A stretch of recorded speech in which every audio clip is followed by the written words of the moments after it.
Assalamualaikum warahmatullahi wabarakatuh. Allahumma salli wa sallim ala sayyidina wa habibina wa rasulina wa uswatina Muhammad wa ala alihi wa sahbihi ajma'in, amma ba'd. Apa khabar semua para penonton sekalian? InsyaAllah didoakan anda berada dalam keadaan sihat, sejahtera. Paling penting, Alhamdulillah saya Da'i Hadari pagi ini temankan anda sehinggalah ke penghujung rancangan Tanyalah Ustaz. Biar tahu, jangan keliru hari ini. Yang mana hari ini, hari Isnin 13 Februari 2023 bersamaan dengan 22 Rejab 1444 Hijrah. Tak lama dah. Sekarang pun dah 22 Rejab, lebih kurang seminggu sahaja lagi kita akan melangkah masuk ke dalam bulan Syaban. Selepas Syaban, mestilah bulan yang penuh dengan keberkatan, iaitu bulan Ramadan Al-Mubarak.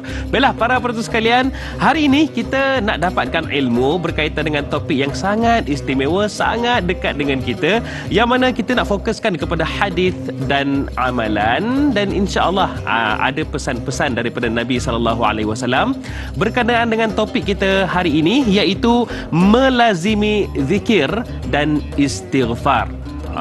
Dua perkara ni kan kita selalu lakukan. Tadi pun sebelum dan juga selepas solat subuh pun kita sama-sama zikir, dan insya-Allah mudah-mudahan kita akan dapat tahu apakah kelebihan, manfaat serta banyak lagi zikir yang insya-Allah memberi kelebihan buat kita semua. Cumanya para penonton sekalian, hari ini saya tak kesorangan untuk memberikan pencerahan kepada kita semua berkaitan dengan melazimi zikir dan istighfar ini. Dah lama saya tak jumpa beliau. Alhamdulillah, kini bersama dengan kita Al-Fadhil Ustaz Muhadir Haji Jul. Assalamualaikum Ustaz. Waalaikumsalam warahmatullahi wabarakatuh. Apa khabar kita? Alhamdulillah baik. Alhamdulillah Ustaz ya. Hari ni topik kita pun seronok Ustaz. Alhamdulillah. Dan saya yakin banyak yang Ustaz akan kongsikan dan pesankan kepada kami semua, iaitu melazimi zikir dan istighfar. Cumanya para penonton sekalian, amat dialu-alukan soalan daripada anda semua. Caranya bagaimana Hadari nak tanya ni? Senang saja. Yang pertama, boleh hubungi kami di talian bebas tol 1-800-88-1677,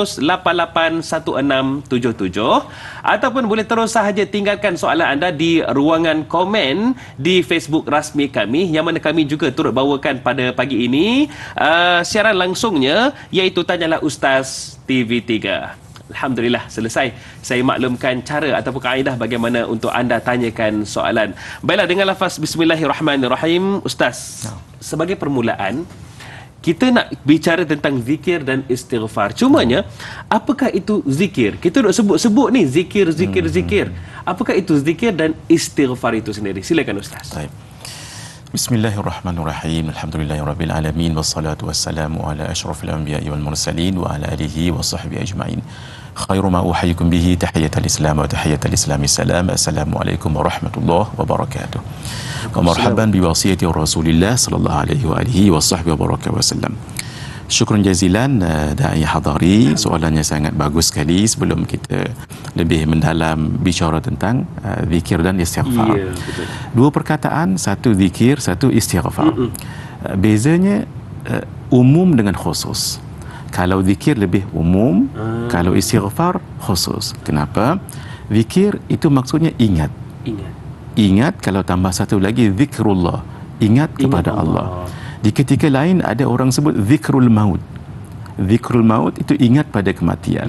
Cuma ingat pada kematian itu lebih kepada perasaan. Kalau zikrullah itu lebih kepada ucapan, yang juga nanti kepada dalaman juga. Kerana itu bila disebut zikrullah, ingat pada Allah, lebih difokuskan kepada bacaan. Bacaan itulah tadi mungkin istighfar, mungkin basmalah, bismillahirrahmanirrahim, mungkin tasbih, subhanallah, mungkin tahmid, alhamdulillah, mungkin takbir, Allahu akbar, mungkin tahlil, la ilaha illallah, mungkin hauqalah, la hawla wala quwwata illa billahil aliyyil azim, mungkin salawat, Allahumma salli ala sayyidina Muhammad, dan yang akhir. Jadi yang disebut zikir itu lebih umum daripada istighfar. Karena itu zikir yang berbentuk ucapan, apa-apa sahaja yang diucapkan yang boleh mengingatkan kita kepada Allah Subhanahu wa taala. Terutama sekali yang disebut al-baqiyatus salihat. Al-baqiyatus salihat, subhanallah walhamdulillah wala ilaha illallah wallahu akbar. Dan kita pun ni Da'i Hadari di bulan Rajab ni berlaku peristiwa Isra' dan Mi'raj. Dan ketika baginda di langit yang ketujuh, Nabi Ibrahim alaihissalam bagi tahu aqri minni ala ummatika salam, sampaikan salamku kepada umatmu. Maka kata ulama, ketika kita mendengar hadis ini, maka sunat kita menjawab alaika wa alaihis salam, dan bagi tahu bahawa syurga itu luas, tanahnya subur, dan tanamkan ia dengan tanaman. Lalu Nabi bertanya, wa ma ghirasul jannah, apakah tanaman syurga itu? Maksud bila kita tanam jadi. Lalu Nabi Ibrahim mengatakan subhanallah walhamdulillah wala ilaha illallah wallahu akbar. Satu riwayat.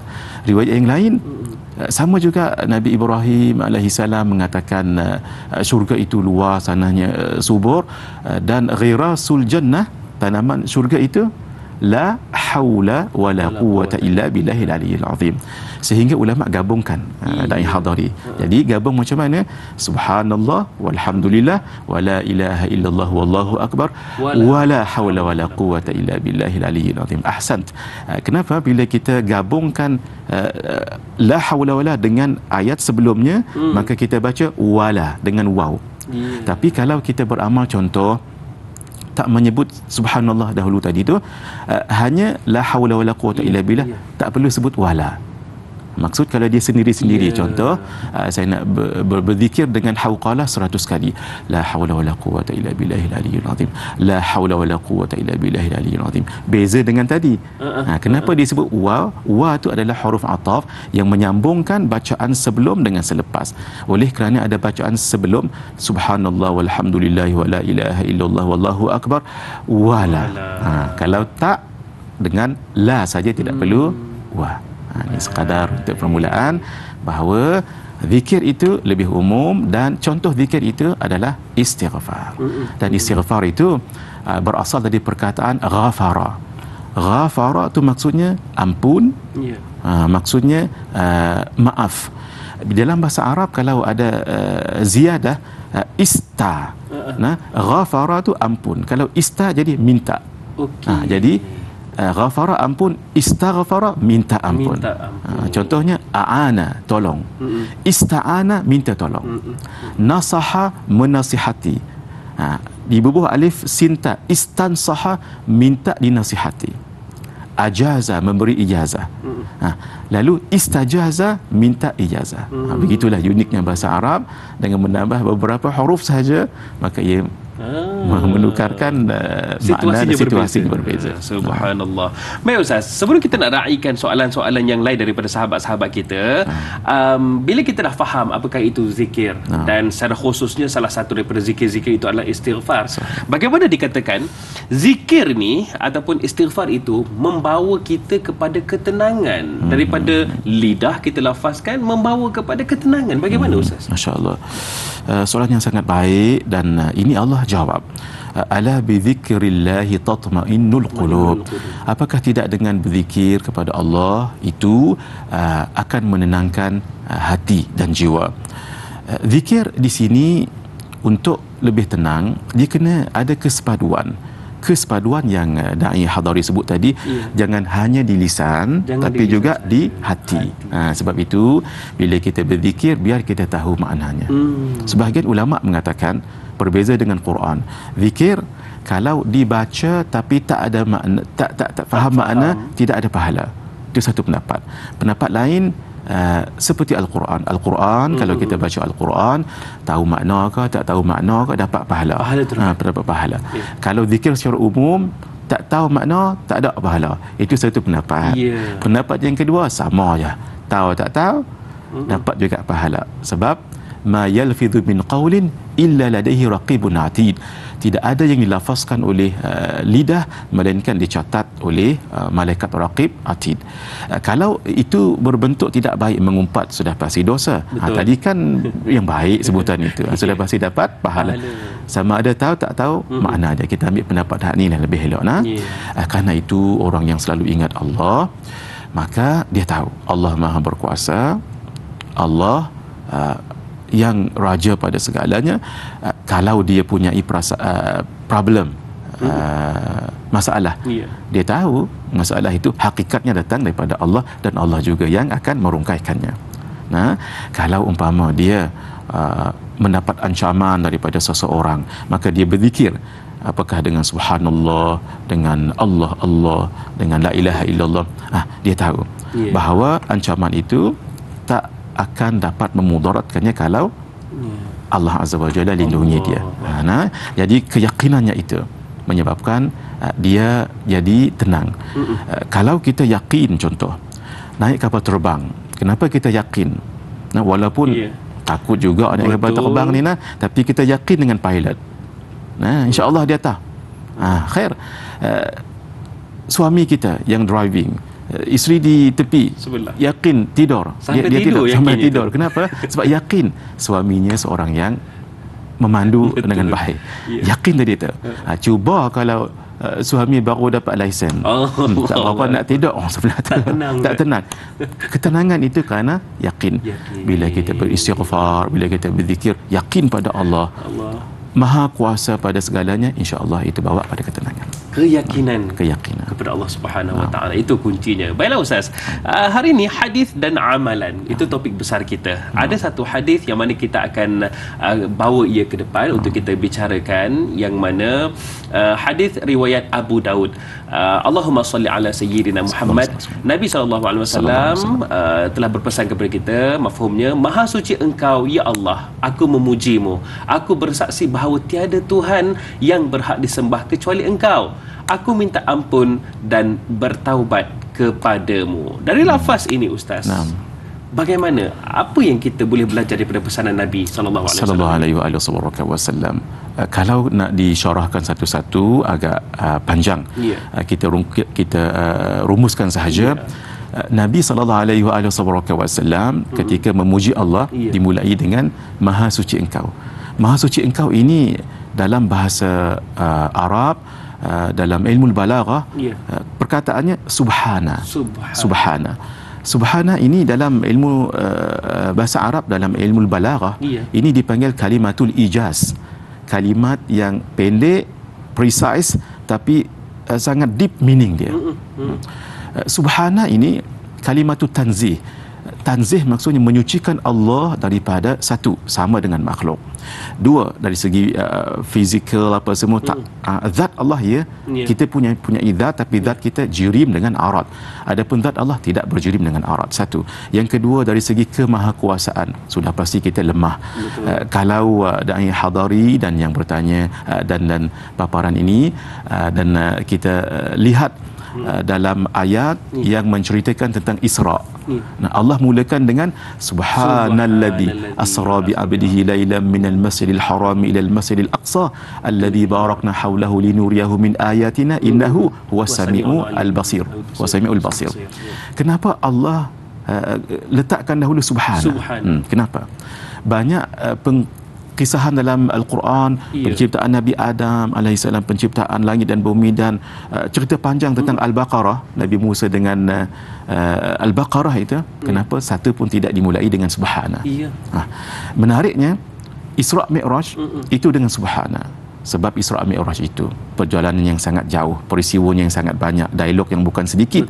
Tetapi dalam tempoh masa yang sedikit sahaja. Al-Imam Ibrahim Al-Bajuri dalam kitabnya Tuhfatul Murid, syarah kepada kitab Jawharatul Tauhid. Syekh Muhammad Nawawi Ibn Umar Al-Bintani dalam kitabnya Nurul Zalam, syarah kepada kitab Aqidatul Awam, dan ulama lain kata peristiwa Isra' perjalanan bumi, Mi'raj langit itu cuma 4 jam lebih ya. Masya Allah. 4 jam lebih sahaja. Walhal Makkah pergi ke Baitul Maqdis itu guna unta yang sangat kuat, 1 bulan pergi, 1 bulan balik. Belum lagi nak hadari dengan langit ke langit tu. Nah, itu mungkin kita cerita lain nanti. Tapi nak cerita bahawa Allah sangat berkuasa. Kerana itu dimulakan dengan tanzih dahulu, bahawa Allah mendengar bila kita memohon. Nah, Allah akan bantu bila kita meminta, sehingga yang akhir tadi dibaca aku minta ampun dan bertaubat, Allah akan ampun dan taubat sebab Allah Maha Kuasa. Kenapa? Maha suci daripada kekurangan. Bertepatan dengan Isra wal Mi'raj, ada sebenarnya kaitan apa yang dipesan oleh Nabi SAW dalam perbincangan kita ini, dan saya yakin banyak lagi yang Ustaz akan rungkaikan dan Ustaz akan kongsikan. Kita akan rehat seketika Ustaz. Jadi kepada anda semua, kembali lagi selepas ini Tanyalah Ustaz, biar tahu jangan keliru.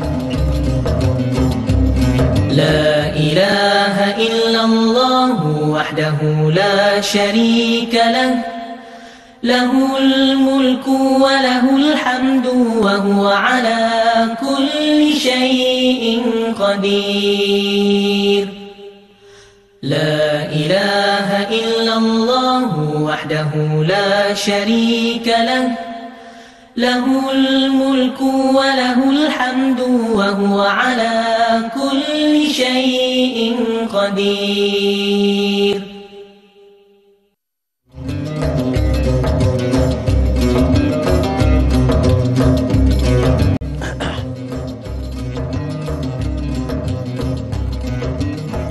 Alhamdulillah, tidak kira di mana sahaja sekarang ini anda menonton Tanyalah Ustaz, biar tahu jangan keliru. Kami nak ucapkan terima kasih dan moga-moga dipermudahkan segala urusan anda untuk hari ini. Ada yang abang kita bukan main lagi rasa berat betul pagi Isnin ni kan, nak ke tempat kerja. Jangan malas-malas. InsyaAllah bersemangat, terus bersemangat demi kebaikan diri, masyarakat serta ummah kita insyaAllah. Dan hari ini Tanyalah Ustaz, biar tahu jangan keliru, kita bicarakan tentang hadis dan amalan. Kita fokuskan kepada melazimi zikir dan istighfar bersama dengan Al-Fadhil Ustaz Muhadir Haji Jol. Kami masih lagi galakkan anda untuk tanyakan soalan. Boleh saja tinggalkan soalan anda di ruangan komen di Facebook rasmi kami Tanyalah Ustaz TV3, dan minta juga jasa baik anda untuk kongsikan siaran langsung kita ini untuk manfaat orang lain. Baiklah Ustaz, kembali kita bicarakan topik kita hari ini. Ustaz, ada soalan daripada sahabat kita Aisyah Ica. Katanya, adakah benar orang yang melazimi istighfar sangat dibenci oleh iblis kerana hebatnya kalimah-kalimah ini, bila mana segala dosa diampunkan oleh Allah Subhanahu Wa Taala walaupun sebanyak buih di lautan? Ustaz, silakan. Sahih. Allahumma hidayatan lis-shawab. Memang benar, malah bukan saja istighfar, zikir lain pun iblis tak suka. Tetapi antara yang iblis tak suka, antara yang top tu lah istighfar. Kenapa tu? Sebab kalau kita beristighfar, maka Allah akan ampunkan dosa. Diberikan keampunan. Dia berikan keampunan. Bila diberikan keampunan, maka kita nak berbuat dosa lagi tu sedikit payah. Kalau buat dosa, kesalahan, itu iblis suka. Pasal itu melanggar perintah Allah, dan iblis melanggar perintah Allah. Jadi bila orang beristighfar, Allah akan ampunkan dosanya. Dan orang yang beristighfar itu Allah bagi beberapa keistimewaan.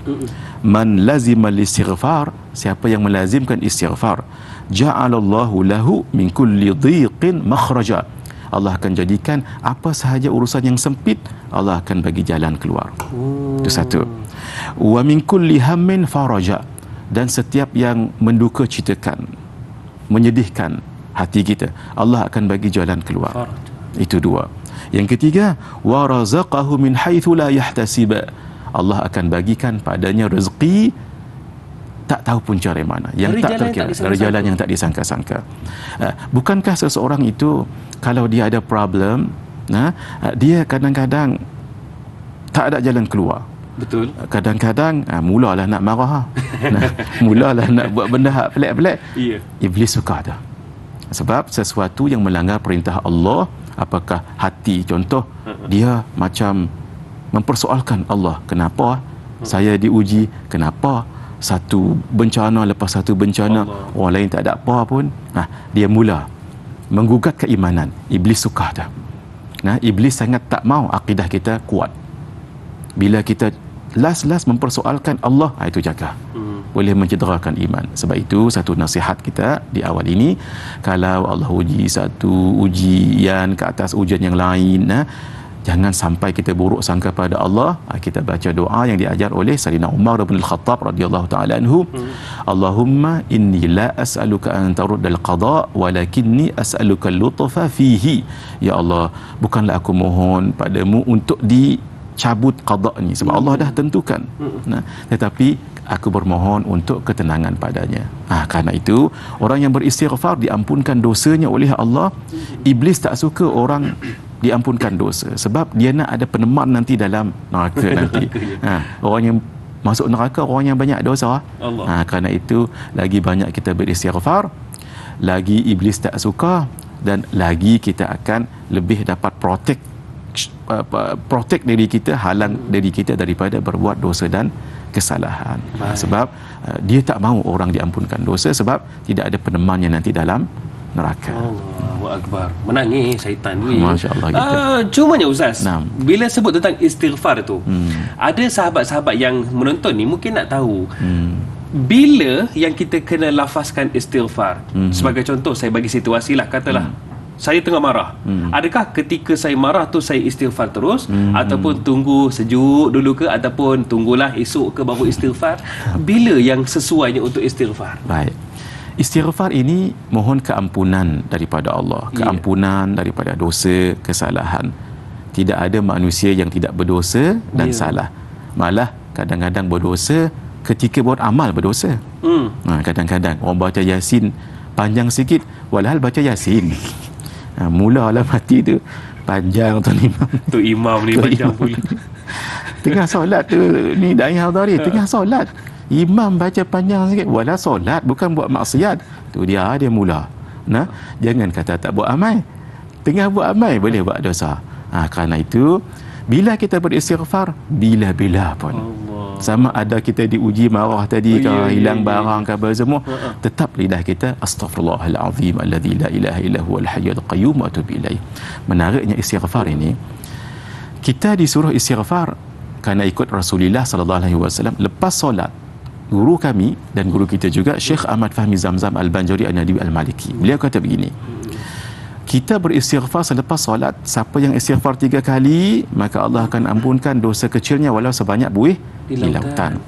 Kita bagi sedikit untuk perbandingan lah.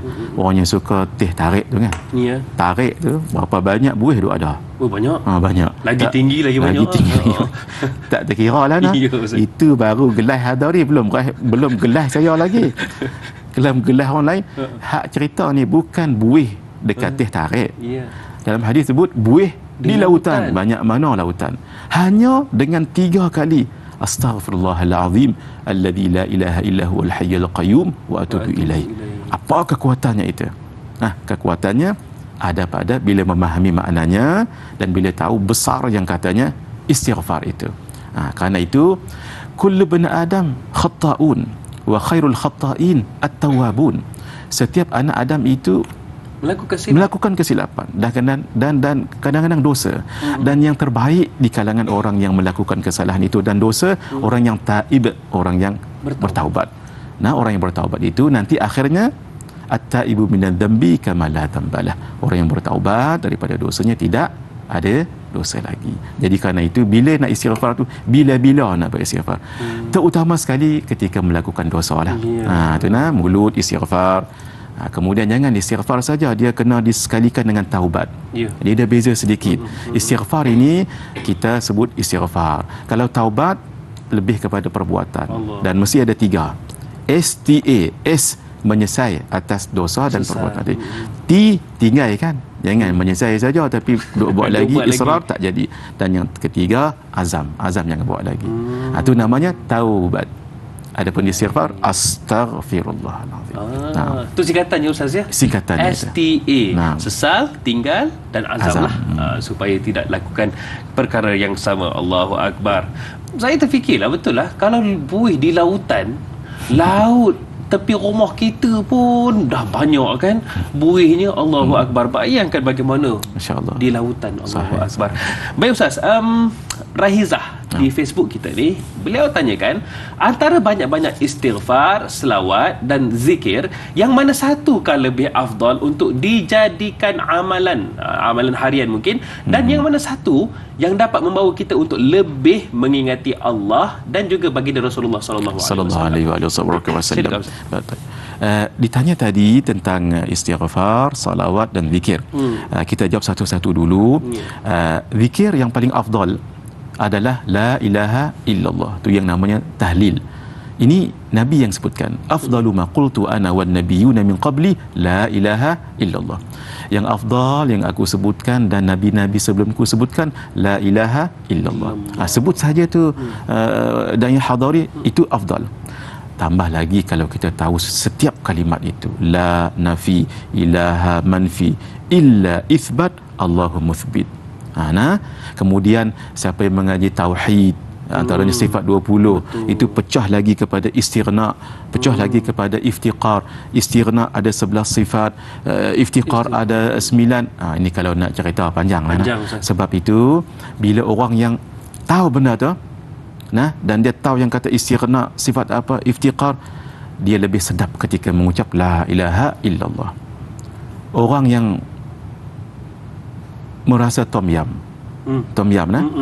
kita orang lelaki ni tom yam saja. Iyalah. Tom yam sedap, tambah semangkuk lagi. Itu kita. Tapi isteri kita tak. Bila sebut tom yam dalam kepala ni, dia tahu tom yam apa. Tom yam campur, tak campur, seafood, ayam potong berapa, kecil besar. Kemudian kalau campur, nak bubuh apa dulu? Nak bubuh daging dulu kah, ayam dan sotong dengan udang? Dia tahu. Kalau boh sotong dulu, saya dia kecut. Boh ni dia kecut, kemudian dia tahu tang mana beli ayam yang elok, kat mana lebih murah, daun limau purut, semua tu dengan sebut tom yam. Ni semua mai kat kepala dia. Kalau kita tom yam, tak ada apa, sedap je. Ya, kita nampak mangkuk. Mangkuk saja, dan saya lagi tambah mangkuk lagi. Itu beza orang yang berilmu dengan tidak berilmu. Sebab itu bila sebut la ilaha illallah, bagi orang yang berilmu dia penuh dada. Allahu akbar. Kalau tak apa, dapatlah pahala. Tapi feeling tu, rasa tadi tu. Sebab itu mahal la ilaha illallah ni, sampai Nabi sebut man akhira kalamihi la ilaha illallah dakhalal jannah. Jadi zikir yang paling afdal la ilaha illallah. Kalau istighfar ni ada panjang, ada pendek. Yang paling afdal tu sayyidul istighfar yang Nabi sebut dalam Sahih Al-Bukhari. Siapa baca ini, man qala ini pada waktu pagi, wa mata qabla ayyumsi, meninggal sebelum petang ataupun malam, wa huwa muqinun bihi, dia yakin di ahli syurga. Siapa baca dia malam dan dia meninggal malam tu juga sebelum pagi, wa huwa min ahli jannah, dia termasuk ahli syurga. Maksud istighfar hak pendek sekali, astaghfirullah, itu pendek sekali. Panjang sikit, astaghfirullahal azim. Panjang lagi, astaghfirullahalazim alladzi la ilaha illahu al-hayyul qayyum wa atubu ilaih. Situ ada perbahasan ulama. Ni dai hadarina nak baca al-hayyul qayyum wa atubu ilaih boleh, al-hayyul qayyum wa atubu ilaih boleh. Yang lebih fasihnya al-hayya, astaghfirullahalazim alladzi la ilaha illahu, barulah al-hayya al-qayyum. Di kesempatan sedikit ini, kadang-kadang kita berhenti tu agak kurang tepat. Begini, astaghfirullahalazim alladzi la ilaha illa. Kita kadang-kadang berhenti kat situ, barulah huwal hayyul qayyum. Itu tak betul, Ustaz. Itu sebenarnya kurang tepat. Kurang tepat. Yang paling tepatnya astaghfirullahalazim alladzi la ilaha illahu. Kenapa? Tiada Tuhan melainkan dia. Kalau kita berhenti ilah, tiada Tuhan melainkan apa? Dia macam tergantung. Perbetulkan sikitlah. Dak ihak dibaca tu kemah dah. Cuma kalau berhenti tu takut makna dia jadi lain sedikit. Itu. Satu lagi yang kita sebut salawat. Yang paling afdal salawat Ibrahimiyah. Yang kita baca tahiyat akhir tu. Salat Ibrahimiyah. Kenapa Nabi Ibrahim? Banyaklah perbahasannya itu. Dan yang lebih mengingati Allah Azza wa Jalla, hak mana kita sebut dan kita tahu maknanya. Nah, yang paling mudahnya adalah salawat. Sebab salawat itu dia ringan. Allahumma salli ala sayyidina Muhammad. Mana yang ringan bagi kita? Jadi kerana itu kata ulama, sebagusnya yang paling banyak kita ucapkan salawat. Kenapa tu? Rahsianya begini. Kalau kita bersalawat sekali kepada Allah, Allah akan bersalawat 10 kali.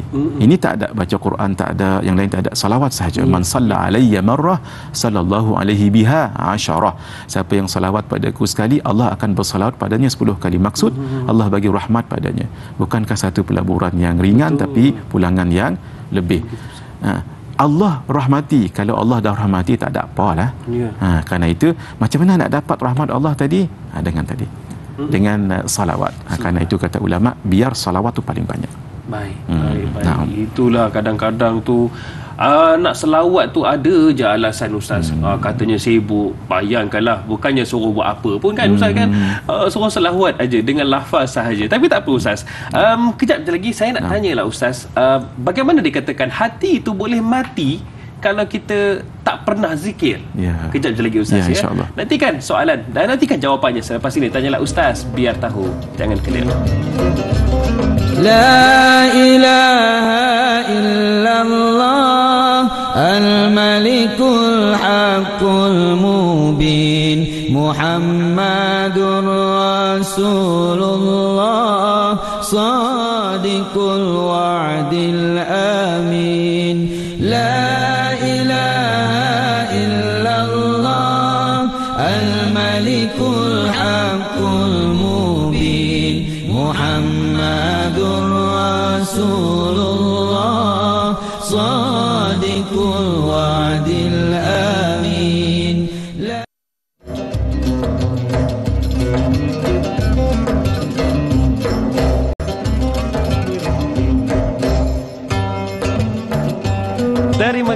Terima kasih masih lagi menonton Tanyalah Ustaz, biar tahu jangan keliru. Dan ada yang menonton Tanyalah Ustaz dari Indonesia. Terima kasih ya Pak, Ibu. Terima kasih juga kepada sahabat-sahabat di Kota Singapura yang turut menonton Tanyalah Ustaz pada pagi ini. Dan ada juga sahabat dari Brunei yang turut menjadi penonton Tanyalah Ustaz, biar tahu jangan keliru. Saya nak minta satu sahaja kepada anda semua yang sedang menonton di mana sahaja ketika ini untuk komen, bagi tahu juga di ruangan Facebook tersebut dari mana anda menonton, supaya mudah-mudahan insya-Allah kita dapat berkenal-kenalan.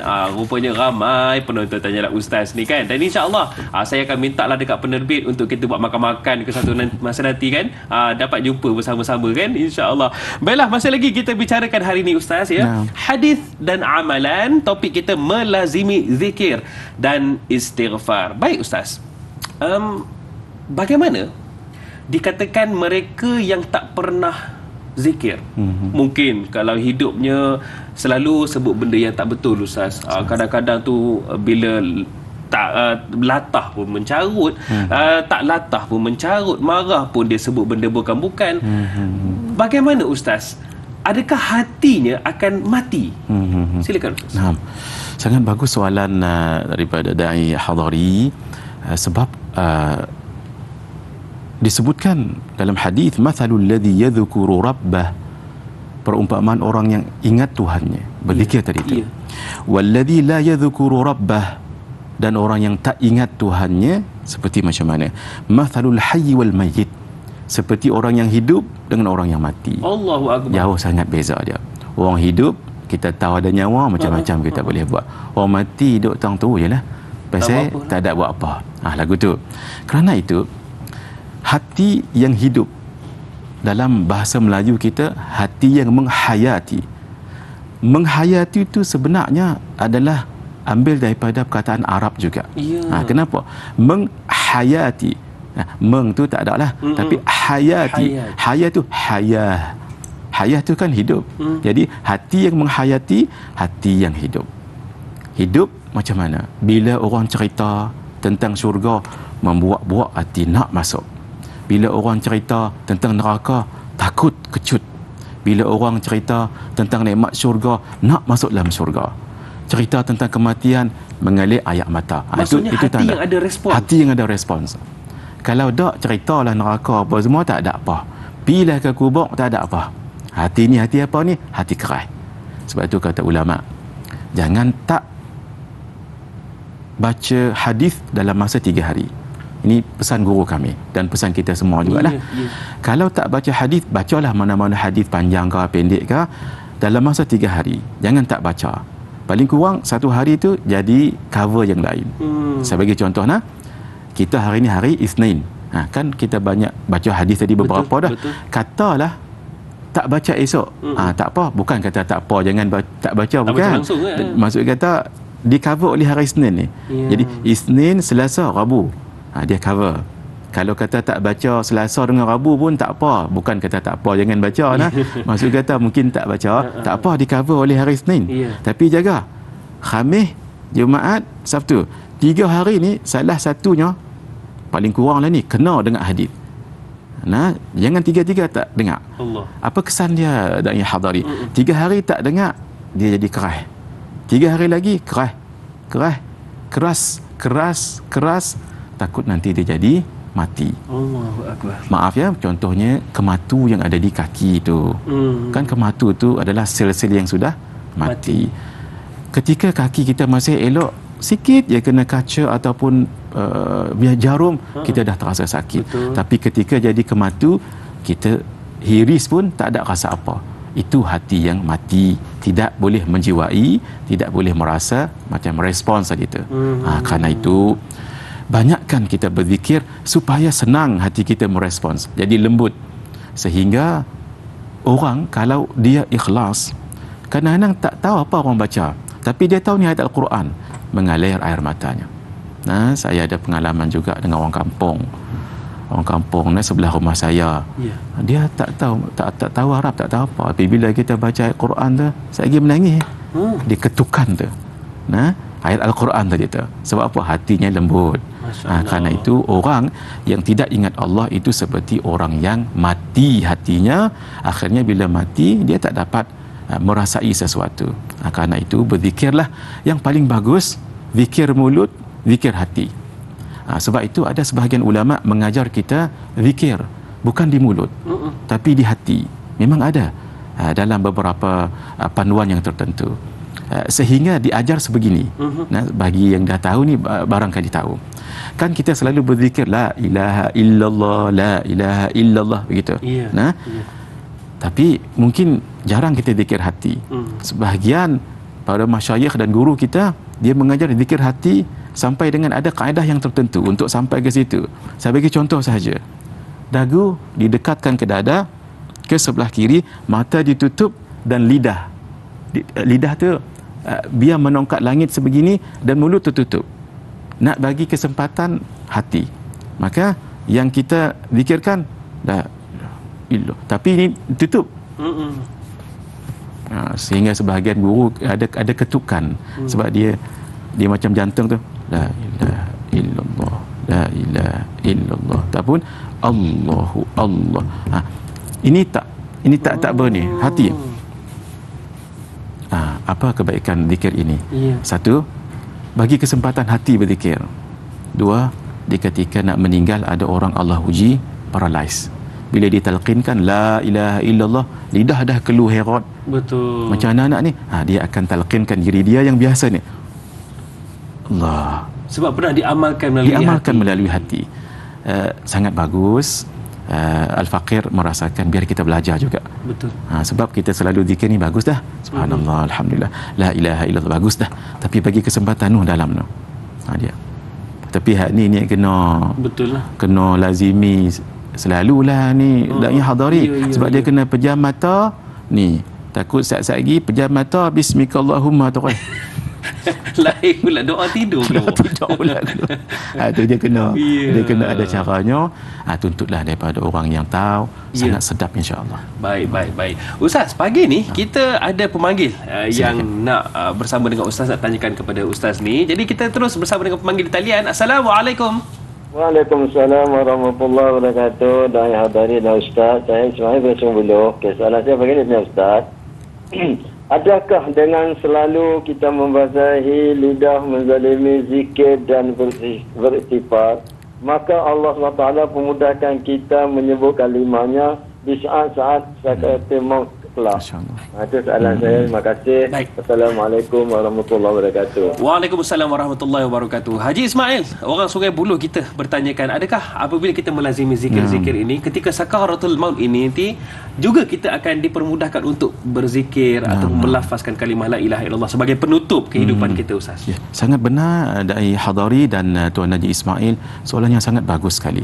Sebab beliau bertanya tentang sesuatu yang nanti akan menutup kehidupan kita. Nah, sebab biar kita ditutup dengan kalimah yang baik. Tadi hadis saya sudah baca dah, man akhira kalamihi la ilaha illallah dakhala jannah.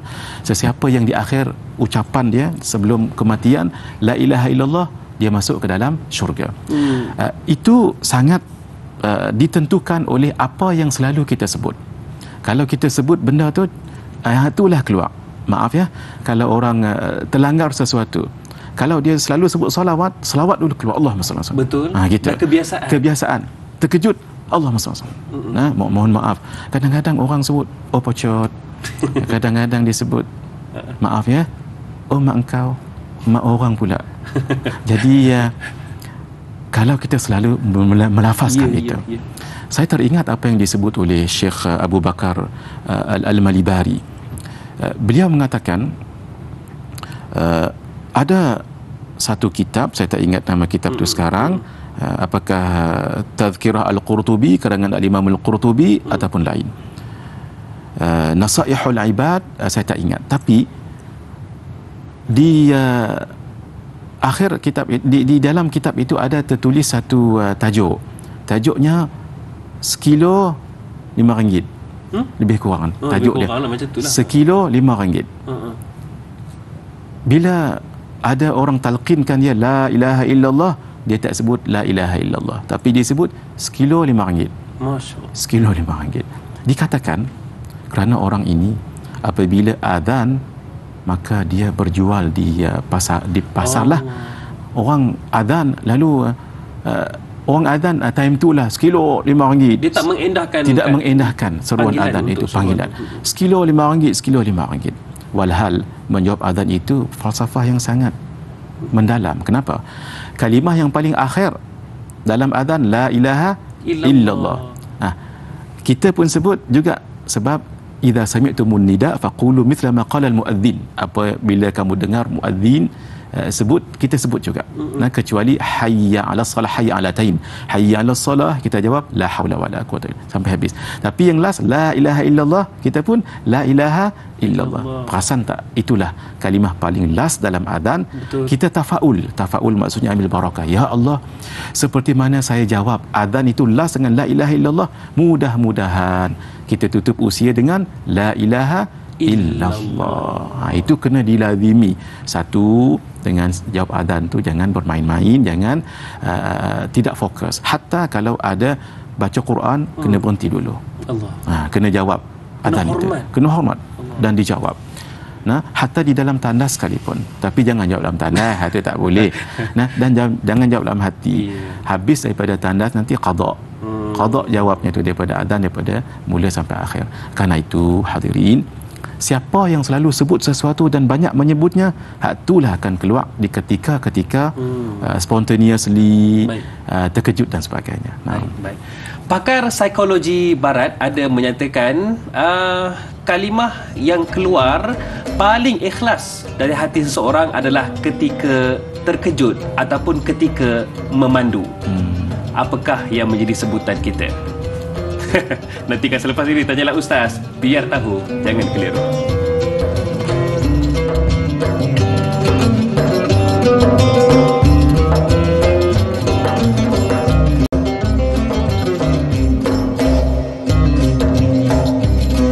Tanyalah Ustaz, biar tahu, jangan keliru. Setiap hari pasti kita berdepan dengan pelbagai persoalan, ada macam-macam masalah. Jangan risau. Segala penyelesaian, segala jawapannya ada di sini. Tanyalah Ustaz, biar tahu, jangan keliru. Dan Alhamdulillah para penonton sekalian, hari ini hadis dan amalan. Itu topik besar kita yang mana kita fokuskan kepada melazimi zikir dan istighfar. Bersama dengan Al-Fadhil Ustaz Muhadir Haji Jol. Difahamkan yang menonton ketika ini 2,000 tontonan di Facebook rasmi kami Tanyalah Ustaz TV3. Dan saya mohon kepada anda yang menonton ketika ini untuk sebar luaskan lagi, tekan butang dengan izin share untuk manfaat lebih ramai sahabat handai dan juga keluarga kita. Dan Al-Fadhil Ustaz, kita nak sambung perkongsian kita. Nabi SAW dalam kehidupan baginda banyak menunjukkan contoh teladan yang terbaik. Laqad kana lakum fi Rasulillah uswatun hasanah. Jadi Ustaz, ada sebuah hadis Nabi SAW, Nabi sabdakan mafhumnya, ada satu kalimah yang mana jika dilafazkan ringan pada sebutan tapi berat pada timbangan amalnya. Apakah zikir itu Ustaz? Masya Allah. Saya suka sangat bila Da'i Hadari bertanya soalan ini. Soalan ini untuk kita beramal. Kita kena tahu dahulu ketika Nabi menyebutkan ummati ummatun marhumah, umatku umat yang selalu dirahmati Allah. Antara manifestasi rahmat ini, kita buat sedikit tapi pahala berganda-ganda. Dan itu pun Nabi suka. Supaya Nabi tahu umat ini tak berapa kuat, dan biar beramal sedikit pahala besar. Antaranya yang ditanya oleh Da'i Hadari tadi itu. Memang Nabi pernah katakan, kalimatani khafifatani 'ala al-lisan thaqilatani fil mizan habibatani 'inda ar-rahman subhanallah wa bihamdihi subhanallahil azim. Ada dua kalimat ringan disebut, tak payah, tetapi sangat berat dalam timbangan. Yang lebih lagi daripada dua tu apa? Habibatani 'inda ar-rahman, sangat dicintai oleh Allah Ar-Rahman. Itu yang paling mahal tu. Kalau kata sesuatu amalan tak ada disebut pahalanya berapa-berapa, tak sebut pun syurga dan sebagainya, tapi kalau Allah suka, itu melebihi segalanya. Ini gabung tu. Ringan disebut dalam lisan kita, pada lisan kita, berat pada timbangan, dan disukai oleh Allah Ar-Rahman. Apa tu? Subhanallah wa bihamdihi. Maksudnya ada tasbih, ada tahmid. Barulah subhanallahil azim. Dua tu. Lagu mana? Tak ada lagu apa, kena amai. Kena amai. Kena lafaz. Umpamanya setiap hari kita baca subhanallah wa bihamdihi subhanallahil azim. Tapi oleh kerana hadis tu sebut dua, kena kembang dua lah. Subhanallah wa bihamdihi subhanallahil azim satu. Subhanallah wa bihamdihi subhanallahil azim dua. Dia kalau nak syarah memang panjang.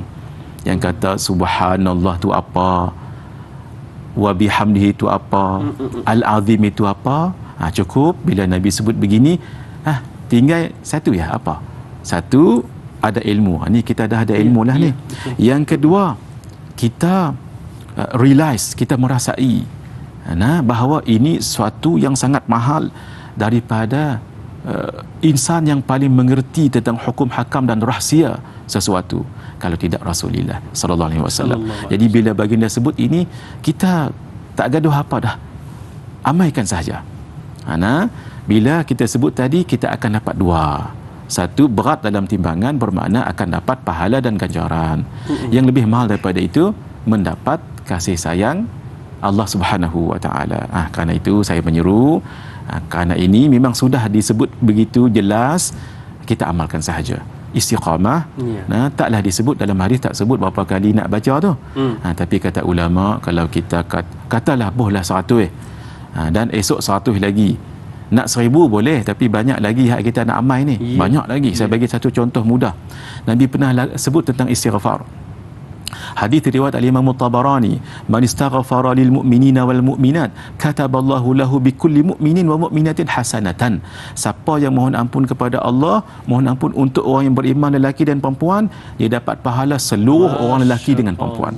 Hadis ni Da'i Hadari tak sebut daripada zaman Nabi Adam kah sampai zaman Nabi kita, tak disebut. Dia umum. Dan tak disebut yang dah meninggal kah ataupun yang masih hidup. Hanya disebut orang beriman lelaki dengan perempuan. Katalah kita ambil paling ringkas, paling minimum. Orang yang beriman lelaki perempuan zaman sekarang 2020, Tiga dan yang masih hidup. Katalah orang beriman dalam dunia ni 2.5 bilion. Sekali kita baca astaghfirullah lil mu'minina wal mu'minat, tak sampai 10 saat pahala kita 2.5 bilion. Masya. Kalau kita ambil paling minima, Itu minimum itu tu. minimum. Itu baru sekali. Itu yang kata Nabi sangat kasih pada umat. Dan ini ciri umat ini, buat sikit amalan tapi pahala berganda. Kerana tadi itu jangan lupa, antara yang jangan lupa kita amal setiap hari, subhanallah wa bihamdihi subhanallahil azim, sesuai dengan hadis yang ditanya oleh Dai Hadari tadi. Dan kalau kita perasan ya Ustaz ya, subhanallah wa bihamdi subhanallahil azim, kalimah tersebut ada yang kita lafazkan dalam solat. Kan Ustaz, betul, kan? betul. Subhanallah wa bihamdi subhanallahil azim. Baik Ustaz, saya nak bertanyakan bagi mewakili para penonton di luar sana. Orang macam saya ni Ustaz, ya Allah, ialah alasan sibuk, saya tak sempat, ataupun alasan saya iaitu terlupa nak berzikir. Jadi apa nasihat Ustaz untuk saya dan juga para penonton? Sebab kita selalu kata sibuk ataupun terlupa tu Ustaz. Dan juga untuk saya juga. Allah. Sebab kita lagu tu kita kadang-kadang sibuk benda lain. Maaf ya, kalau tengok Facebook, tengok YouTube tu berjam-jam. Itulah. Buka Quran 2 minit je menguap 10 kali. Lemahnya kita. Saya teringat Dai Hadari dan penonton sekalian, ada seorang lelaki anna Arabian, ada seorang Arab, orang yang agak jauh daripada bandar qala li Rasulillah sallallahu alaihi wasallam, dia bertanya pada Rasulullah sallallahu alaihi wasallam, ya Rasulullah, wahai Rasulullah, inna syara'i al-Islam qad kathurat alayya, hukum hakam syariat dalam Islam ni banyak sangatlah pada saya. Kira macam sibuklah kata. Fa anbi'ni minha bi syai'in atashabbathu bihi, boleh tak ajak saya sesuatu yang saya pegang elok? Banyak sangat dah nak buat benda ni, solat sunat pula, hak ni pula banyak sangat lah, tapi saya nak pegang sesuatu yang saya boleh lazimi. Nabi beritahu, la yazalu lisanuka ratban min dhikrillah, biarlah lidah kamu ini selalu ingat Allah. Lagu mana? Kita carilah zikir-zikir yang mudah bagi kita. Contoh tadi kan Dai Hadari, kalau istighfar Sayyid istighfar kan panjang. Allahumma anta rabbi la ilaha illa anta khalaqtani wa ana abduka wa ana, kan panjang tu. Betul. Pilih hak pendek. Astaghfirullah al-azim. Tapi jangan pendek sangat, astaghfirullah tu pendek sangat. Ambillah panjang sikit apa? Astaghfirullah al-azim. Mudah-mudah. Begitu juga salawat yang panjang tadi kan, salat Ibrahimiyah tadi tu. Ambil hak pendek, Allahumma salli ala sayyidina Muhammad wa ala ali sayyidina Muhammad. Ulama menyarankan kalau kita sebut nama Nabi Muhammad sallallahu alaihi wasallam, sunat kita bertaswid. Taswid maksudnya depan nama tu sebut sayyidina. Boleh Allahumma salli ala Muhammad boleh, tapi rasa tak apa nak sedap lah. Kita panggil orang pun haji, datuk, dengan Nabi lebih lagi lah adab. Jadi kaedah menyebutkan ma la yudraku julluh la yutraku kulluh, apa yang tak boleh buat semua jangan tinggal semua. Imam Syafi'i masyhur setiap hari khatam, bukan khatam satu juzuk, khatam Quran 30 juzuk. Allahu akbar. Di dalam kitab Lataiful Ma'arif karangan Al-Imam Ibn Rajab Al-Hambali, Imam Syafi'i khatam Quran bulan Ramadan 60 kali khatam. Bukan 60 juzuk 60 khatam, maksud siang 30 juzuk, malam 30 juzuk, fi ghairi salah, lain daripada solat. Dalam solat tarawih lain lagi, ni untuk Ramadan. Di dalam kitab Al-Khairatul Hisan fi Manaqib Al-Imam Abi Hanifah An-Nu'man karangan Al-Imam Ibn Hajar Al-Haytami, disebut manaqib Imam Abu Hanifah di akhir hayat beliau dimasukkan dalam penjara. Jadi ada orang masuk dalam rumah beliau, beliau warning, hampa boleh pijak tang mana pun di rumah saya, jangan pijak tang ni. Kamu boleh pijak di mana-mana pun di rumah saya ni, jangan pijak kawasan ni, sebab di sini saya khatam 7,000 kali Al-Quran. 7,000 kali tu Dai Hadari, daripada Al-Fatihah sampai An-Nas Maksudnya lengkap 114 surah. Bukan Fatihah dan An-Nas. Itu dua ya. Ambil awal dengan hujung. Imam Syafi'i kata, ketika aku membaca suratul Fatihah, aku tidak akan berhenti melainkan sampai suratul Nas. Allahu Akbar. Cerita lagu ni tahap tadilah. Apa yang tak boleh buat semua, jangan tinggal semua. Baiklah para betul sekalian, sibuk macam mana pun, cuba lihat para ulama terdahulu, terutamanya ulama kita iaitu Imam Asy-Syafi'i, betapa hebat dalam amalannya. Jangan tinggal semua. Okey.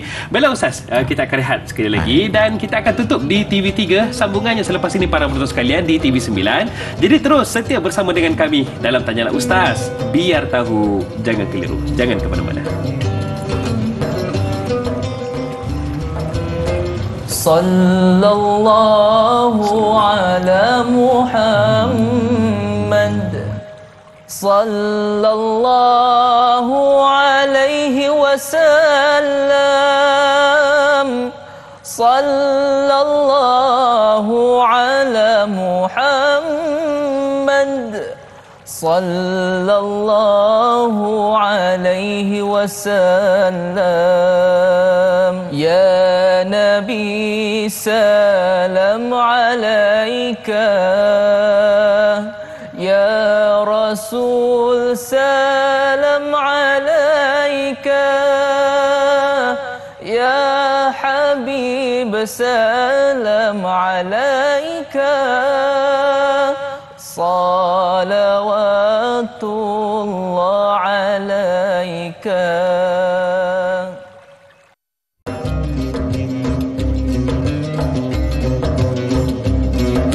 Terus hidupkan pagi anda dengan sama-sama kita dapatkan manfaat serta keberkatan insya-Allah dalam Tanyalah Ustaz. Biar tahu, jangan keliru. Macam biasa, kita mulakan dengan sesuatu yang positif dalam kehidupan kita. Macam tu juga dalam kehidupan seharian kita, insya-Allah hasilnya pun turut akan positif. Dan hari ini para penonton sekalian, kita sama-sama dapatkan manfaat perkongsian ilmu dalam Tanyalah Ustaz berkaitan dengan hadis dan amalan, iaitu topik yang kita fokuskan iaitu melazimi zikir dan juga istighfar bersama dengan Al-Fadhil Ustaz Muhadir Haji Jol. Dan Ustaz, dengar cerita, saya tengok dekat ruangan komen di Facebook rasmi kita ni, ramai yang menonton Tanyalah Ustaz sambil-sambil lipat baju, kata Kak Mun, Kak Min dan juga Kak Mun tu pun ada juga, Kak Mun Talam katanya sempat lagi menonton sambil-sambil lipat baju. Masya Allah. Itulah yang kita seronok tu, dapatkan ilmu tu.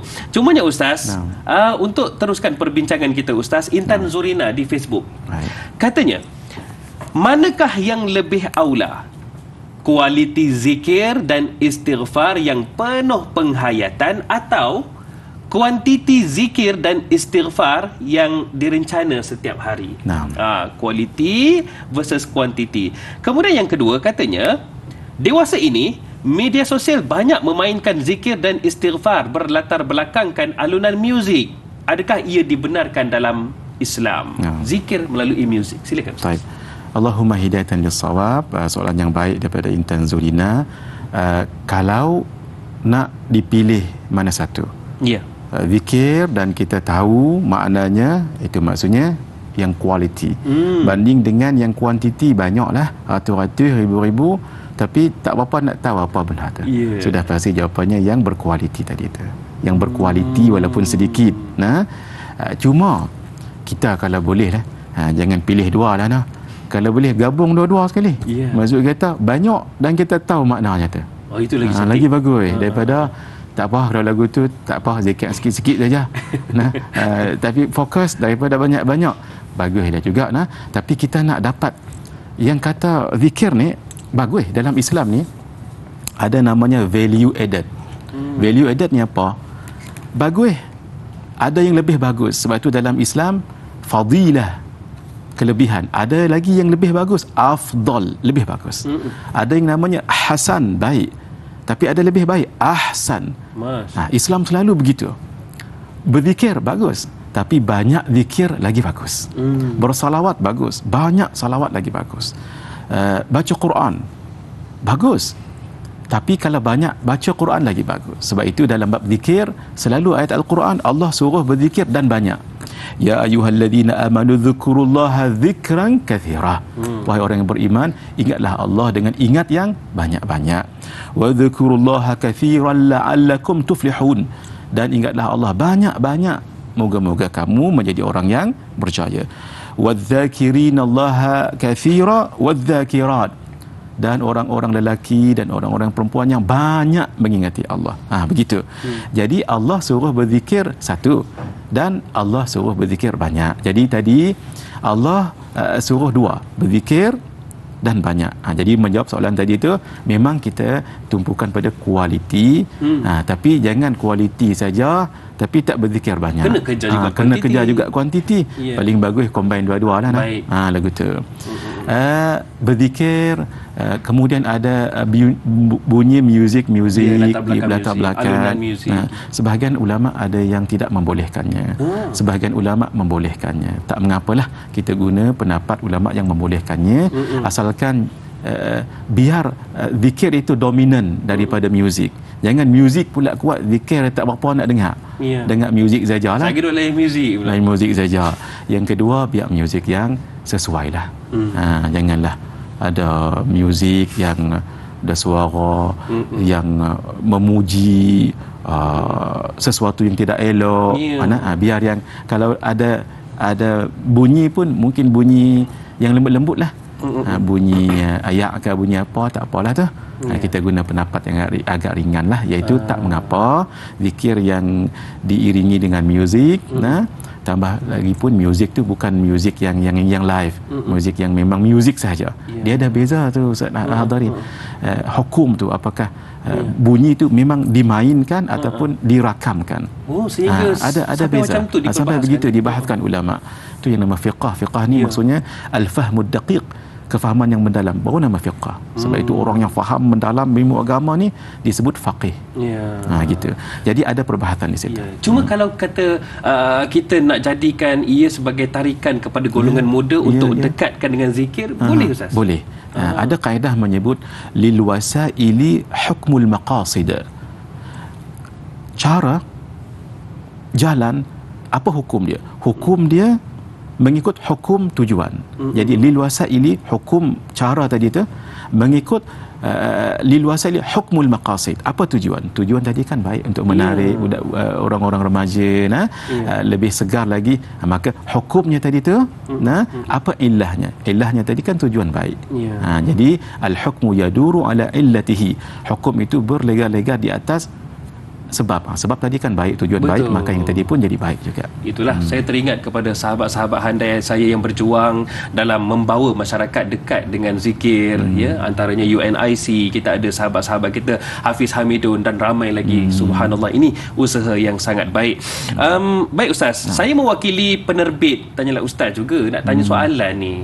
Dan mungkin beliau juga mewakili penerbit-penerbit di luar sana lah. Penerbit ni sibuk Ustaz.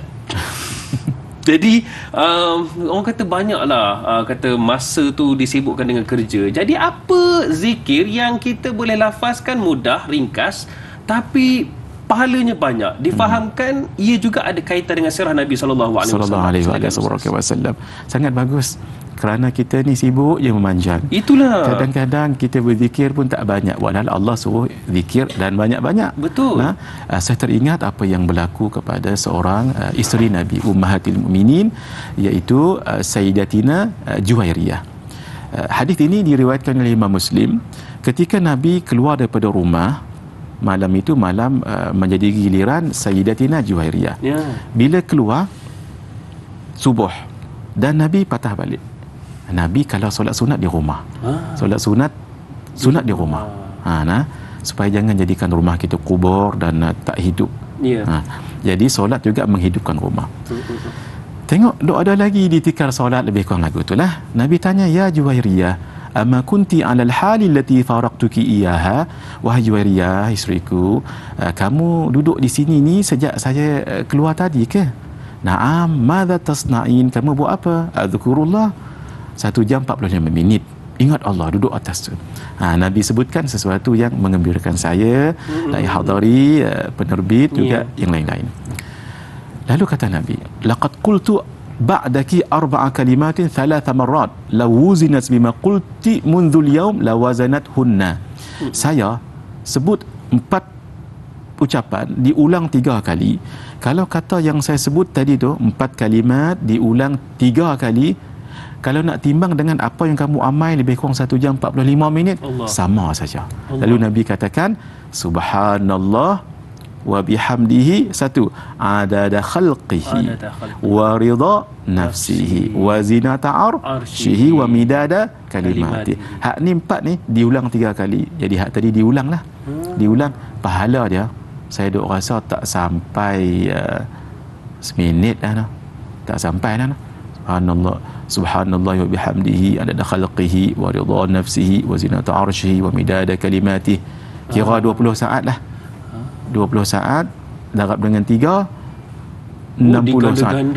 Baru 1 minit pahala dia sama dengan amalan orang berzikir 1 jam 45 minit lebih kurang. Masya Allah. Kerana itu kata ulama, walaupun ini berlaku pada zikir ini, tak mengapa zikir lain pun boleh. Contoh, kita baca suratul Fatihah, saya potong saja nak. Ghairil maghdubi alaihim waladdallin. Amin. Adada khalqihi wa ridha nafsihi wa zinata arshihi wa midada kalimati. Boleh. Di ketika lain Nabi mengajar, sebab Nabi lihat ada seorang yang berzikir pakai butiran-butiran batu-batu. Banyak sekali. Habis dah ni, ni pula balas sebelah kanan. Habis kiri balas pula. Dia lagu tu. Nabi mengatakan ala uallimuki ma huwa aisaru min dhalik. Mau tak saya ajak yang lebih mudah daripada batu sat kanan sat kiri sat. Mau? Apa dia? Kamu baca subhanallah adada ma khalaqa fis sama', subhanallah adada ma khalaqa fil ard, subhanallah adada ma baina dhalik, subhanallah adada ma huwa khaliq.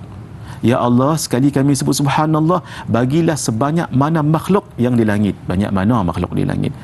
Hujan tu berapa banyak tu ada. Tu sekali sebut subhanallah. Subhanallah adada ma khalaqa fil ard, makhluk yang ada di muka bumi banyak mana? Sekali banyak sangat. Janggut ni makhluk. Janggut saya tak berapa banyak ni, saya pun tak tahu banyak mana. Jangan kata janggut dan yang hadari. Setiap satu tu, itu baru janggut kami 2, belum lagi campur janggut lain. Hak tu semua makhluk, sekali sebut ya pahala. Begitulah kata Nabi, alhamdulillah kadzalik, maksud alhamdulillah adada ma khalaqa fis sama, alhamdulillah adada ma khalaqa fil ard, alhamdulillah adada ma baina dhalik, alhamdulillah adada ma huwa khaliq. Allahu akbar pun lagu tu, tahlil pun lagu tu, la ilaha illallah. Sehingga sebagian ulama kata salawat al-ummi, Allahumma salli ala sayyidina Muhammadin abdika wa rasulika nabiyil ummi wa ala alihi wa sahbihi wasallim adada ma khalaqa fis sama. Begitu tuan-tuan, zikir ni ada di dalam Al-Wirdul Latif. Al-Wirdul Latif karangan susunan Al-Imam Al-Habib Abdullah bin Ali Al-Haddad. Kalau kita baca tu, di akhirnya tu ada zikir yang saya sebutkan tadi. Itu maksudnya apa? Nabi sayang pada umat. Berzikir sedikit dan yang hadari, tapi berganda-ganda. Alhamdulillah kita dapat ilmu, kita amalkan. Alhamdulillah. Itulah lega Puan Penerbit. Jadi nak minta juga Ustaz, kalau Ustaz sempat, mungkin boleh kongsikan apa yang Ustaz baru lepas kongsikan tadi di laman sosial Ustaz. InsyaAllah ya Ustaz. Mudah-mudahan dapat mempermudahkan sahabat-sahabat yang menonton pada pagi ini untuk dapatkan apa yang Ustaz kongsikan tadi. Baiklah Ustaz, Fas Ismail katanya berzikir tapi dalam masa yang sama mata melihat filem atau media sosial. Adakah Allah akan menerima zikirnya? Baik, itu yang pertamalah. Yang kedua, bagaimana untuk kita terus berzikir apabila bangun dari tidur? Apa yang kita boleh amalkan Ustaz? Masya-Allah. Sangat bagus sekali. Sebab itu kalau boleh dalam poket ni dah ada tasbih. Maaf, saya bukan nak tunjuk, tapi nak bagi tahu apa yang saya kata ni saya buat. Kena ada zikir ini. Kenapa nanti ditanya tengok movie ke apa semua, tengah tengok movie, apa salahnya solawat? Gitu. Kalau tak ada apa, tangan ni makan keropok lah sekejap lagi. Pasal tak ada apa nak pegang, makan saja. Kalau lagu ni paling kurang habis satu movie siap 300 ke. Mata tengok boleh tak apa? Boleh Ustaz. Boleh, tapi kuranglah sikit afdal dia.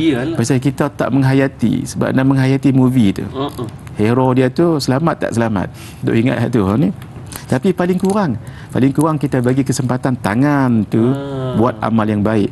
Nah, mulut buat amal yang baik. Walaupun hati tu dah tengok movie, ni paling kurang.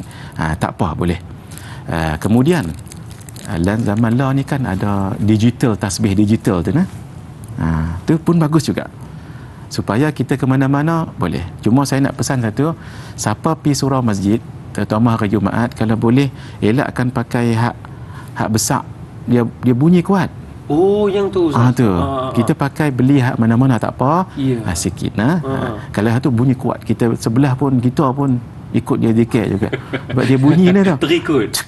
Bunyi hak tu dah. Jadi kita buat benda elok, jangan sampai mengganggu orang. Baik, itu dia. Soalan yang kedua kejap je lagi berkaitan dengan kalau bangun tidur tu apa zikir yang kita boleh amalkan. Sekejap lagi Ustaz ya. Baiklah, kalau nak tahu jawapannya selepas ini, tanyalah Ustaz, biar tahu jangan keliru.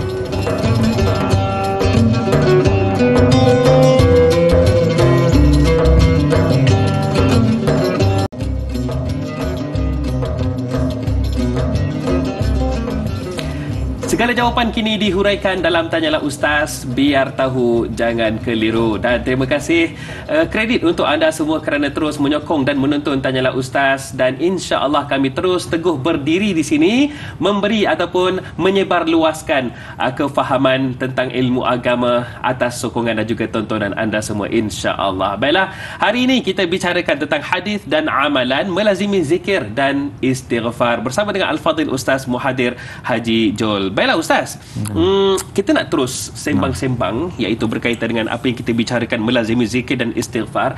Tadi sahabat kita tadi ada tanyakan bagaimana bangun tidur, apakah zikir yang patut kita bacakan, kita utamakan. Sangat bagus sekali. Bangun tidur ini ada dua. Satu bangun tidur malam dan satu lagi bangun tidur siang. Kalau kita bangun tidur, biasanya kita akan baca Alhamdulillahillazi ahyana ba'dama amatana wa ilaihin nusyur. Segala puji bagi Allah yang telah menghidupkan kami setelah mematikan kami. Sebab tidur itu dalam hadis yang lain, an-naumu akhul maut. Tidur itu saudara kepada mati. Kalau nak tengok mati lagu tu, tidur. Wa ilaihin nusyur, kembali nanti kita kepada Allah. Nak tunjuk kita ni akan kembali pada Allah. Jangan duk lara, jangan duk apalah. Ingatkan diri kita. Seawal bangkit tu dah ingatlah. Cuma sebahagian adab yang lain kalau kita bangkit tengah malam. Nabi ajak. Contoh kita bangkit pukul 3, pukul 4 malam, asalkan malam. Bila kita bangkit, sunat kita usap muka. Usap muka lagu ni. Dan mata didongak ke atas. Tengok langit, tengok atas. Tak nampak dah langit pasal kita tengok bumbung rumah. Bila kita dongak lagu ni, maka baca inna fi khalqis samawati wal ardi wa ikhtilafil laili wan nahari la ayatin liulil albab alladhina yadhkuruna Allaha qiyaman wa qu'udan wa ala junubihim wa yatafakkarun sampai akhir. Barulah kita barulah kita qada hajat ke apa semua sekali. Cuma mula-mula tadi baca doa tadilah Alhamdulillahillazi ahyana ba'dama amatana wa ilaihin nusyur. Baru baca tadi inna fi khalqis sama. Dia bukan terus berlari pergi toilet. Jangan dulu. Kita bersyukur dulu. Syukur dulu kita bangkit, sebab berapa ramai orang meninggal dalam tidur. Sebab itu sebelum tidur ada satu zikir yang bagus. Kalau boleh kita amalkan, insya-Allah. Yang kita sebutkan banyak-banyak tadi itu, yang Da'i Hadari sebut pada saya tadi kan, nanti kita bagi pada penerbit. Penerbit akan kongsikan. Cuma satu, sebelum tidur kita baca apa? Saya tahu tuan-tuan banyak baca Bismikallahumma ahya wa amut, baca elok. Bacalah apa-apa, tapi satu ni jangan tinggal. Pasal siapa yang meninggal dalam tidur, setelah dia baca ni, diampunkan dosa oleh Allah. Kalau dia meninggal, dia dianggap orang fitrah. Fitrah ni orang tak ada dosa apa. Tapi macam bayi baru lahir. Tapi mujahadah sikitlah. Sebelum tidur tu kena baca Allahumma inni aslamtu nafsi ilaik wa alja'tu dhahri. Allahumma inni aslamtu nafsi ilaik wa fawwadtu amri ilaik wa wajjahtu wajhi ilaik wa alja'tu dhahri ilaik raghbatan wa rahbatan ilaik la malja'a wa la manja minka illa ilaik amantu bi kitabika alladhi anzalt wa bi nabiyyika alladhi arsalt. kira panjang juga.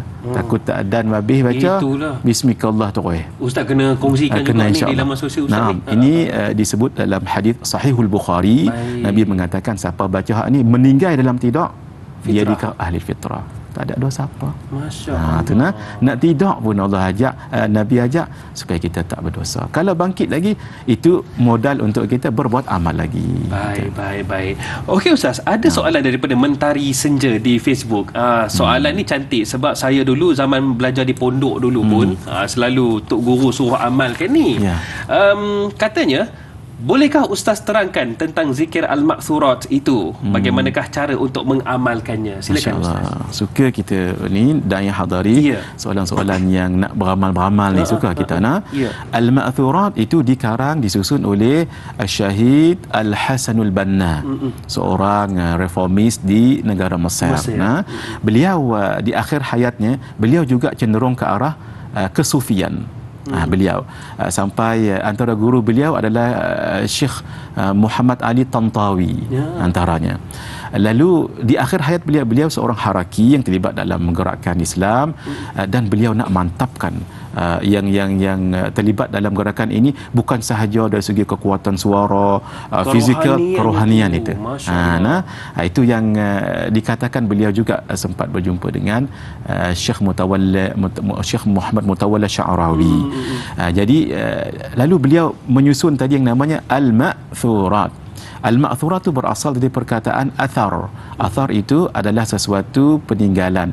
Bila disebut dalam istilah, maka ia kembali kepada hadis. Maksud apa yang diamal ini ada dalam sumber hadisnya. Cuma susunan tu Nabi tak susun lagu tu. Tapi disusun sendiri oleh Syahid Imam Al-Hasan Al-Banna.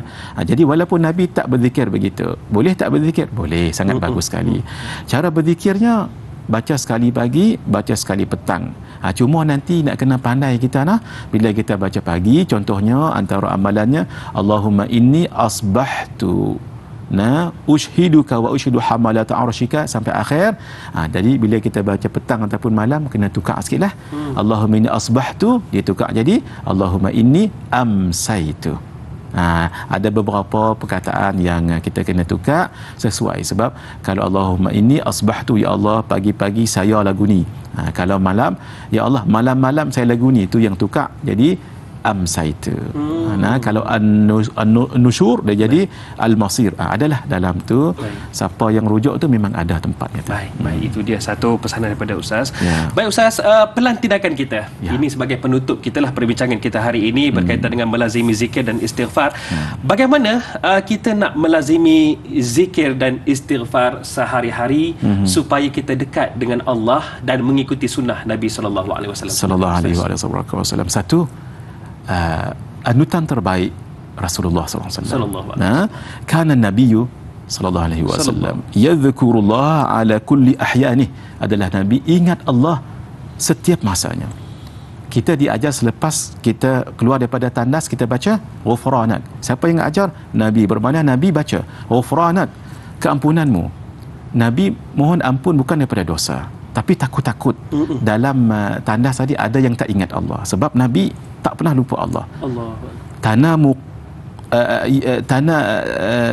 Tanamu ainuhu wala yanamu qalbuhu. Nabi tanamu ainuhu, mata lagu dah tidak, wala yanamu qalbuhu, tidak tidur hatinya. Lagu tu. Jadi kerana itu panutan terbaik Nabi. Kita pun lagu tu juga. Hendaklah kita sentiasa ingat Allah Azza wa Jalla. Ambillah zikir-zikir yang ringan untuk kita. Zikir-zikir ni semua bagus. Semua bagus. Tapi hak sesuai untuk kita lah. Mungkin astagfirullah kah, salawat kah dan lain-lain. Itu jadikan amalan. Jadikan amalan. InsyaAllah. Baiklah, terima kasih Al-Fadhil Ustaz atas pesanan tersebut. Baiklah, untuk penutup dan juga memurnikan program kita pada pagi ini, doa daripada Al-Fadhil Ustaz. Silakan Ustaz. Bismillahirrahmanirrahim. Alhamdulillahirabbil alamin wassalatu wassalamu ala asyrafil anbiya'i wal mursalin wa ala alihi wa sahbihi ajma'in. Allahumma ighfir lana dhunubana wa liwalidina warhamhum kama rabbawna shighara wa li jami'il muslimina wal muslimat wal mu'minina wal mu'minat al ahya'i minhum wal amwat bi rahmatika ya arhamar rahimin. Allahumma inna nas'aluka ilman nafi'a wa rizqan tayyiba wa amalan salihan mutaqabbala. Allahumma barik lana لنا في رجب وشعبان وبلغنا رمضان آمين. وأعنا على الصيام والقيام وغض البصر وحفظ اللسان وقراءة القرآن يا رحيم يا رحمن يا كريم يا منان ربنا آتنا في الدنيا حسنة وفي الآخرة حسنة وقنا عذاب النار آمين. وقنا عذاب النار وقنا آمين. عذاب النار وأدخلنا الجنة مع الأبرار يا عزيز يا غفار يا رب العالمين آمين يا رب وصلى الله على سيدنا محمد وعلى آله وصحبه أجمعين سبحان ربك رب العزة عما يصفون وسلام على المرسلين والحمد لله رب العالمين. Amin ya rabbal alamin. Terima kasih Al-Fadhil Ustaz Muhadir Haji Jul kerana sudi luangkan masa bersama dengan kami pada pagi ini untuk berkongsi melazimi zikir dan istighfar. InsyaAllah nanti kita akan bersama lagi Ustaz ya. Terima kasih Ustaz. Baiklah para penonton sekalian, esok bersama dengan Da'i Hakim dan juga panel kita esok iaitu Al-Fadhil Ustaz Ahmad Husni Abdul Rahman. Kita akan bincangkan tentang fiqh jangan mundur akhlak. Para penonton sekalian, kita akan rasa sakit hati, kita akan rasa tak puas hati kalau sahabat lama kita yang dulu kita rapat tiba-tiba tak ingat kita, tak sebut pun nama kita. Cuba bayangkan ada antara kita yang sewenang-wenangnya tak sebut nama Allah, tak ingat pun Allah. Fikir-fikirkan. Saya Da'i Hadari mohon permisi undur diri. Assalamualaikum warahmatullahi wabarakatuh. Waalaikumsalam warahmatullahi wabarakatuh.